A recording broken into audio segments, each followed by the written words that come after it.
Welcome back to the agenda. 2 months and 2 days ago, our next guest conceded her hard-fought race for state senate to her opponent, Greg Brower.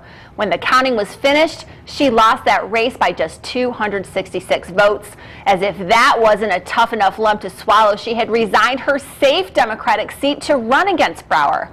That loss does not mean she's done with politics, however. She's been writing political columns for Nevada News and Review, and she's slated to give the progressive State of the State speech in Las Vegas later tonight, a week before Governor Sandoval's State of the State address, which will happen up in Carson City.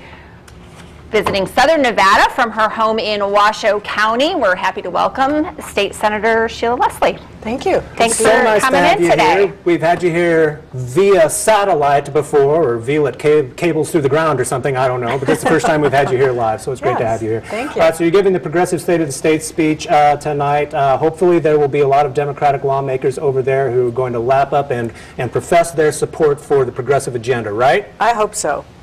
That's my goal. Is that a hope in vain? No, there are still progressive state senators and progressive state assembly people. I think what we're trying to do tonight is really lay out the progressive vision. Nothing that earth-shattering, nothing that hasn't been said before, but trying to put together a package that shows Nevadans our view of where the state could go. And I think it's going to provide an excellent contrast to what Governor Sonny is likely to say next week. Woody, that's so funny. We all call him Governor Sonny just automatically now, thanks to John Ralston. What do you think, what's the most controversial thing we're going to hear from you tonight? Probably the most controversial is the renewed call for publicly financed campaigns. Now that I've stepped away from being an elected official for a couple of months, it really has become crystal clear to me that nothing really is going to change until we get the money out of politics. One of the problems with getting the legislature to honestly address the mining conundrum that you just mentioned in the previous segment is that the mining industry hires a lobbyist for every state senator. They pour hundreds of thousands of dollars into campaigns and into lobbying and convince legislators, as I'm afraid they're going to do this time, oh, you don't really need to pass that SJR 15. The people don't need to vote on that until we get the money out. And to remind our viewers, SJR 15 passed in 2011. That is the resolution to take mining's protections out of the state constitution so that the legislature can then treat it like they treat other businesses and include them in the mix when taxes have to be adjusted, raised, whatever. Right now they're completely protected and sheltered from the mix. You pushed that ball in the legislature last time, along with former state senator Stephen Horsford, now in Congress. You both are gone from the legislature now. Who is going to make sure that that thing passes this time, if anyone? That's a very good question. And that's one of the reasons we'll be talking about mining tonight in the progressive State of the State, to try and create enough energy among the public to pressure their legislators to make sure that the people who voted for that last time, many of whom are still there, vote for it again. Because in this interim, the mining industry has had 2 years to go around and tell legislators complete myths, such as, if this passes, we won't have to pay anything. That's just untrue. It's not true. Well, if it was true, they'd be for it. Right, exactly. Well, they've tried that too. Oh, we're really for it. I mean, the things that they have laid out there are just astounding when you step back and take a look at it. But we've talked about, you and I have talked about publicly financed campaigns before and the problem of campaign contributions, and you made the point, I don't know if you remember this several months to me, you made the point to me that legislators seem to be more afraid of their campaign contributors than they are of the voters. Yes. But with respect to mining, let's face it, mining just spent a lot of money to take you out. Absolutely. This wasn't money contributing to Brower's campaign, your opponents, as much as it was money spent against you. And isn't that as much a fear as any kind of hope of having a lot of mining contributions? Absolutely. But if you are going to go forward and worry about your next election, you can't really be an effective legislator.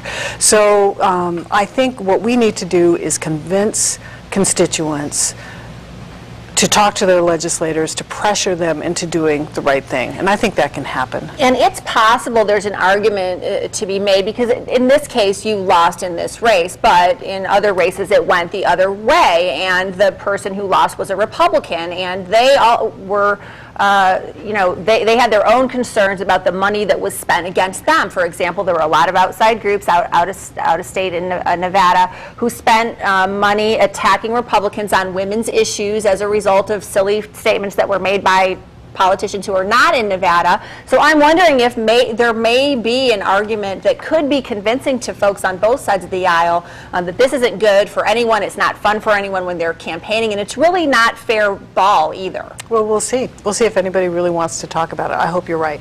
Probably not. Well, on that hopeful note, we will be back with Sheila Leslie right after this. Okay, we're back, and we're talking with Sheila Leslie, who will deliver a progressive State of the State address this evening, along with the Progressive Leadership Alliance of Nevada, which you have long been affiliated with and friendly with. Supported and, of, yeah, yes. It's worked together on.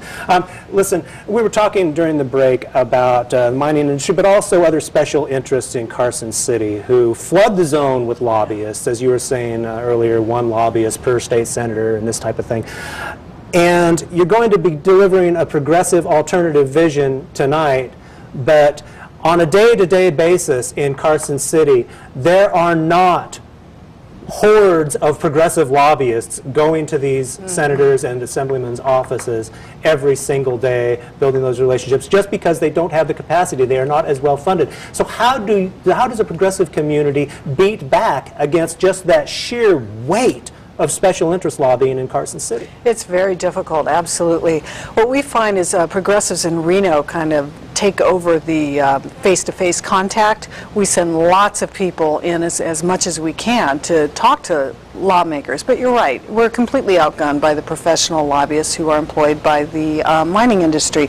When you look at the lobbyist book and you see the sheer number of people, they go around and they pick up almost every professional lobbyist in the building has a part-time contract for mining, and we can't compete against that. The only thing we have are constituents here in Las Vegas and across the state who email, who call, who visit when the legislator comes back, and we need those people to speak up, because I have seen when citizens really do get involved, lawmakers do listen. So that's the only remedy we have. Yeah, I think that's true. All right, let's change gears here a little bit and talk about education, which is going to be one of the big topics, I think, up at the legislature. It's the state Democrats coming out this week kind of explaining what we already thought we were going to hear from them on education, which is that they want to expand to full-day kindergarten in many more schools, if not all. Also, there's a talk about expanding preschool. Only about 30% of the state's kids right now at age 3 or 4 are in preschool. ELL expansion, Senator Roberson has said he favors that. He's even proposed a bill. And then there's some talk about ending social promotion, which I guess would mean we'd have some literacy requirements at 3rd or 4th grade. But then when you ask, well, how are we going to pay for that? Exactly. The Democrats don't have an answer, and what we hear from them was, we'll just have to see. So if they're really passionate about these causes, I guess I'm going to play devil's advocate a little bit here. Why aren't they more passionate about figuring out how to pay for it? And isn't it just a losing battle if your side isn't even willing to bother to try? Well, I'm here representing progressives tonight, or today, not Democrats. We are going to talk tonight about tax reform, because you're absolutely right. All of those things are supportive. Nevada leads the nation in the number of kids who drop out of high school. We lead the nation in the fewest number of kids who are in preschool. We have an education funding problem. The only way that we're going to be able to do Senator Roberson's bill or any of those other things is to have real tax reform. Corporations, as you well know, in this state pay basically nothing. Every surrounding state has a corporate income tax. Nevada is only one of 3 states left that has no kind of corporate tax. We all know this. Every study we've seen in Nevada for the last 60 years has said we need a broad-based business tax. You must have that. And what's your view? I'm open to talking about a corporate income tax. I am not a fan of this 2% margins tax that's being proposed by the teachers, but it's the only thing that has been proposed so far, and that's even made it as far as it has, with about 150,000 signatures if the Supreme Court lets it go through. Where do you stand on that? Do you think the margins tax really is the best way to go, or isn't there some better answer than that? Well, I'm open to any of the answers. Most states have some kind of a net profits tax. We've looked at that. Kenny Gwynn famously had the gross receipts tax. We've looked at that. Some states have a services tax. We've looked at that. And actually, after chairing the Revenue Committee and looking at all of these things last session, I do personally prefer the margins tax. Why? I think it's the fairest tax, because it equalizes the playing field for businesses. They get to deduct the cost of the goods it has the proper amount of deductions to really get at taxing people fairly on their profits. But you know what? I'm open to any of those. Those are about the only 4 solutions. So all this talk about, we're going to talk about taxes from day 1 of the session. Well, that's great. You have really 4 options. Yeah. Pick one. Let me ask you. You mentioned earlier that Nevada being one of only 3 states that doesn't have any kind of form of tax on business income or business revenue. It's a statistic I've repeated many, many, many times on the program. But I never hear legislators who are actually in office recite that statistic, or in any number of other research and background and ammo, if you will, to try to move the public on this issue. Who does the policy thinking? You should know, you were up there. Who does the policy thinking for Democrats in the legislature? Well, I think actually every legislator pretty much knows that statistic. I mean, it's been said, we've had great presentations, we've shown how you buy something in Utah, you pay 4%, you buy it in California, it's 10%, the price is the same in every single state. So I think legislators do know that. I think what we have seen is a lack of political will to act. So if the public would say, hey, wait a minute, this isn't fair. We want these corporations to pay into our educational system, not Utah's and California. We could still, Hugh, at 2%, we could still have the lowest corporate tax in the West. Yeah, yeah. All right, that'll have to be the last word. Thank you so much for coming in. Have fun delivering your speech tonight. We'll look forward to having you back.